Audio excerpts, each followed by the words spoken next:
One of the most important elements of creating a period piece is establishing the scene. For ABC's Roots, Ruth Carter made sure that all of the costumes were crafted for authenticity.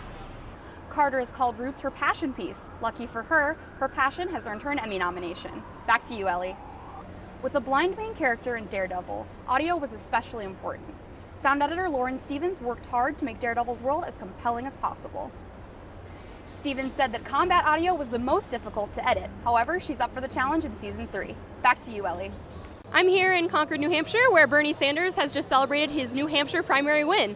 After losing Iowa to Hillary Clinton, New Hampshire was a huge win for the campaign, and things are looking good for Bernie Sanders. Artists like Wynn discourage buyers from getting too many black pieces of clothing because they're the hardest to recycle and the hardest to dye. For WEBN, I'm April Newell. Although this is O'Maffrey's first curated show, he plans to have his next one here in Allston in May, featuring some of his favorite local artists. In Allston, for WEBN, I'm April Newell. Esther's photography helps spread global awareness about human trafficking as well as sustainable fashion. In Boston, WEBN, April Newell. In addition to high-end fashion shows, Boston Fashion Week is also showcasing several art exhibits this year. At the School of Fashion Design, the family of illustrator George Stravinos is hosting an exhibit commemorating his earliest work. In addition to voting on Super Tuesday, voters can also apply online months in advance to vote or apply for an absentee ballot. In Boston, for WEBN, I'm April Newell.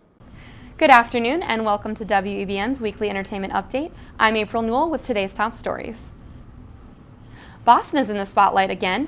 After the success of the Black Mass premiere at Coolidge Corner Theater, the new film Spotlight is following in its footsteps. Spotlight stars Rachel McAdams, Mark Ruffalo, and Michael Keaton, and follows the story of the sex abuse scandal in the Catholic Church. Governor Deval Patrick is making headlines after saying some harsh words for Democrats on Sunday's edition of Meet the Press. With a change in politics felt in Massachusetts and Republicans racking up seats nationwide, outgoing Governor Patrick said it may be time for some soul-searching for Democrats. Tomorrow it's going to warm up with a high of almost 70 degrees and mostly sunny. But warning, we will still be dealing with high humidity percentages and a 10% chance of rain in the afternoon, so not the best day for your hair. Tomorrow night, our chances are rain of going up about 50% and we'll have a low of 59 degrees with southwest winds at about 10 miles per hour. That's all for weather reports I have for you now. Back to Mel and Joe at the desk. This is a pothole, the enemy of all drivers. Luckily, Boston Public Works has a new strategy to make sure that they get filled right away.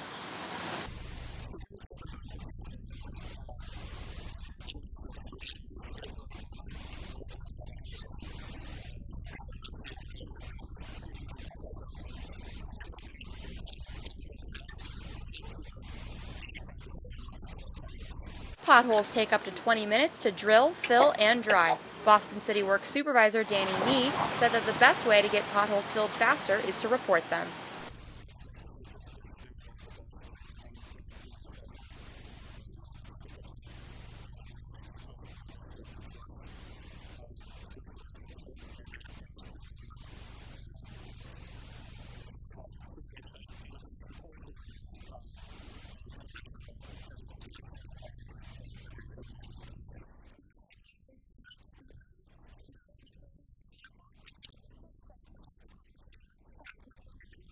Although the mayor has dispatched 15 repair teams, driver Corey Malone says that Marty Walsh could do better. I think it's a start. I mean, you have to start somewhere. I think that he could probably put more teams out there and really try to get them all done at once. I mean, you pay excise tax, you do all this stuff for the roads and infrastructure, and then that's what the roads are like, really. So, I mean, I think that he could do more, but it's a start. Nee says that this week alone, the Boston Public Works Department has filled over 300 potholes. For WEBN, I'm April Newell. In Amazon's hit series Transparent, Melora Hardin plays Tammy Cashman. After a spontaneous marriage, her new wife breaks her heart and tells her they are through. The split causes Hardin's character to have an alcoholic relapse, an experience she had to carefully research.